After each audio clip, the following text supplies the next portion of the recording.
Kids, today we are going to learn 10 simple lines about Allama Iqbal. Listen carefully and repeat after me. Allama Iqbal is our national poet.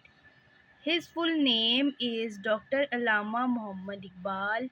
He was born on 9th November 1877 in Sialkot. He is also called the poet of East. His poetry inspired the Muslims of subcontinent. He gave the idea of a separate homeland for Muslims. This idea later became Pakistan.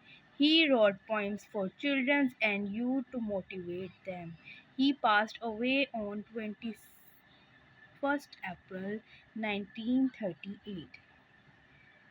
We will always remember Allama Iqbal. These were 10 lines about Allama Iqbal. If you like this video, don't forget to press like button and subscribe, and also share this video. It helps me motivate to make more videos, and comment down what essay do you want next. Thank you.